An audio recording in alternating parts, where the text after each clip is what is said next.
अस्सलाम वालेकुम वरहमतुल्लाहि वबरकातुहू। इत्तेहाद न्यूज़ में आप सभी का खैर मकदम है। आज बात करते हैं कल हर्षिता ठाकुर पर हुए मुकदमे की और दिगर 6 हिंदुत्ववादी कारकुनान पर पुलिस ने शिकंजा कसा है। बेलगाम शहर और अतराफ में आजकल मजहबी इजलासों का दौर देखने को मिल रहा है। जैसे हमने पहले भी कहा था कि भारत एक लोकतांत्रिक मुल्क है और सभी मज़ाहिब जुबान तहजीबों को अपने रस्म रिवाज के साथ अपनी जबान तहजीब की नशोशात की इजाजत भी है और ये इजाजत लोकतंत्र ही देता है। पर 2014 के बाद देखा जाए तो देश का माहौल ही बदलते जा रहा है। नफरत घृणा का खेल खेलते हुए अमन को तबाही के रास्तों पर ले जाने की साजिशें चली जा रही है। पिछले हफ्ते एमएलए अभय पाटिल ने मुस्लिम समाज के खिलाफ बयानबाजी करते हुए कहा कि मुल्ला की दुकान से किसी भी चीज को ना खरीदा जाए क्योंकि आपके मुनाफे से वो बम आपके नीचे रखता है और बेलगाम का 25% इलाका पाकिस्तान बनता जा रहा है वगैरह। बहरहाल इसके बाद काकती पुलिस थाने में अभय पाटिल के खिलाफ मुकदमा भी दर्ज किया गया। अभी हफ्ता भी नहीं गुजरा था कि बेलगाम में एक साथ कई जगहों पर अखंड हिंदू समावेश का एहतमाम किया गया। भाजपा और दिगर हिंदुत्व तंजीमों की जानिब से मुख्तलिफ इजलासों का एहतमाम किया गया, जिस तरह से उचगांव में भी किया गया था। यानी कि एक तरह का ट्रेंड यहाँ पर देखने को मिल रहा है। इसके लिए महाराष्ट्र से बतौर खास मेहमान इस अखंड हिंदू समावेश के इजलास के लिए मदऊ किया गया था।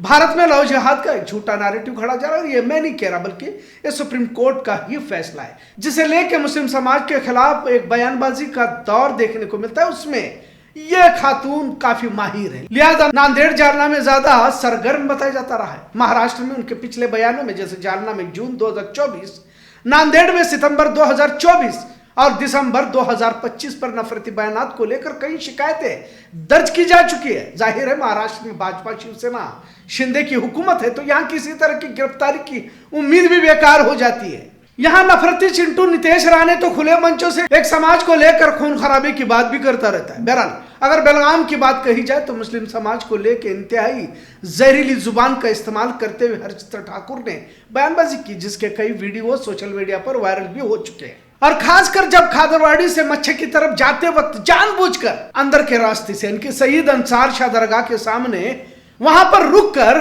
तीर से मारने की हरकत एक समाज के जज्बात को मजरू करने वाली थी और इसी के बुनियाद पर वडगांव ग्रामीण पुलिस थाने में एफआईआर दर्ज की गई। अब इसके पीछे एक सियासी साजिश होती है, पर क्या इस बात को आवाम समझ पाएगी?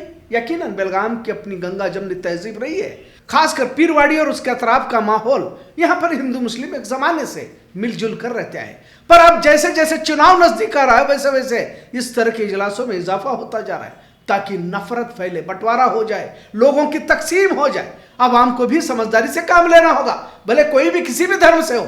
नफरती गिरोह के हाथ का खिलौना बनने से बचना चाहिए। खादरवाड़ी से मच्चे की तरफ सीधे जुलूस को ले जाना था तो अंदर के रास्ते से जानबूझकर जुलूस को ले जाना भी इनकी अपनी पुरानी तरकीब रही है और पुलिस को भी चाहिए था कि रोकना था, लेकिन यहाँ पर वो नहीं हो पाया। ये भी एक सच्चाई है ताकि किसी की इबादत गाह के सामने इस तरह रुक कर तौहीन आमोज इशारे किए जाए और इसे मुल्की सतह पर मकबूलियत बटोरने की कोशिश की जाए। अब इस खबर को भी मुल्की सतह पर मकबूलियत हासिल हो चुकी है और यही ये गिरोह और इनके सरगना चाहते हैं। भारत के तकरीबन रियासतों में अब भाजपा की हुकूमत है। हर्षिता ठाकुर के इस हरकत के बाद पीरवाड़ी टिप्पू सुल्तान नगर की आवाम ने बड़ी तादाद में जमा होकर वडगांव पुलिस थाने के सामने एहतजाज किया। डीसीपी नारायण बर्मनी साहब ने आवाम को भरोसा दिलाया कि एफआईआर दर्ज की जाएगी और देर रात तक एफआईआर दर्ज भी हुई। पुलिस की अपनी काफी मशक्कत भी रही, जिनके लिए वो मुबारकबाद के काबिल है, पर अब एफआईआर भी महज रस्मी बनती जा रही है। आज अगर कांग्रेस हुकूमत में महज रस्मी एफआईआर हो रही है तो फिर भाजपा की हुकूमत में क्या होगा? क्योंकि अब देश भर में नफरती गिरोह आजाद घूम रहे हैं, लिहाजा इन नफरती गिरोहों पर सख्ती जरूरी है क्योंकि समाज को बांटना और नफरती जहर को जहनों में पैवस्त करना आज की तारीख में अगर कहा जाए तो सबसे खतरनाक जुर्म है। इससे नस्लें तबाह हो जाती है। यकीनन पुलिस महकमा का काम सराहनीय है। अभय पाटिल पर भी एफआईआर हो चुकी है, फिर कल हर्षिता ठाकुर के साथ दिगर 6 अफरादों पर मुकदमा होना भी जरूरी था। पर क्या इनमें कानून को लेकर किसी तरह का डर भी है या नहीं? ये सवाल तमाम के बावजूद भी कायम रहता है। जब सिर्फ कमेंट, लाइक या फिर फेसबुक पोस्ट पर पुलिस घर तक आ जाती है, अब हमारे तो वीडियो पर भी हमें फोन करके वीडियोस निकालने के लिए बताया जाता है, तो फिर इनकी गिरफ्तारियां क्यों अमल में नहीं आती? अब तो हर तरफ मजहबी गुंडे खुलेआम दहशत मचा रहे हैं। कल इसी तरह बाप बेटे मोटरसाइकिल पर टीपू सुल्तान नगर से खादरवाड़ी के दरमियान कुछ गुंडों के गिरोह ने पकड़कर लाठियां लोहे के रॉड से मारने की वारदात भी पेश आई।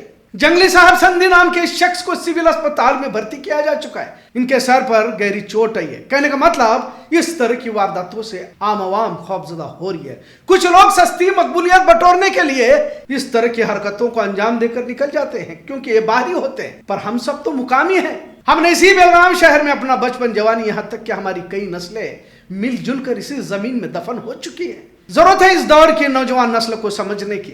अपने वालिदैन या अपने बुजुर्गों से बेलगाम की तारीख को पूछ कर तो ले लो, किस तरह यहाँ की आबो हवा में भाईचारा खुशबू बनकर फिजाओं में महकता रहा है। हमने पहले भी कहा है कि नफरतें वक्ती तौर पर कामयाब होती नजर आती हैं, इनकी उम्र भी बहुत छोटी होती है। हर्षिता ठाकुर नफरती बयान कर यहाँ दो समाजों के दरमियान जहर घोल कर चली गई, पर यहाँ की आबो हवा में जो जहर इसने घोल दिया है, इसे बेहतर बनाने में काफी वक्त लग सकता है, और ये तमाम हमारी आप सभी की जिम्मेदारी है। दिगर लोगों के नाम जो एफआईआर में दर्ज किए जा चुके हैं, उसमें सुप्रीत चिंपी, श्रीकांत कांबड़े, बेटप्पा तारियाड़, शिवाजी शाहपुरकर, गंगाराम तारियाड़ और कल्लप्पा, जो तमाम हुंचा नट्टी और पीरवाड़ी के हैं। कर्नाटक में सत्ता परिवर्तन के लिए मजहबी पार्टियों को अब उतारा जाएगा। हो सकता है कि कोई मुस्लिम हिमायती बनकर भी आ जाए। हमें बहुत ही सोच समझकर किसी की पुष्टपनाई करनी होगी, क्योंकि हर साजिश मुस्लिम मुखालिफ ही होती है।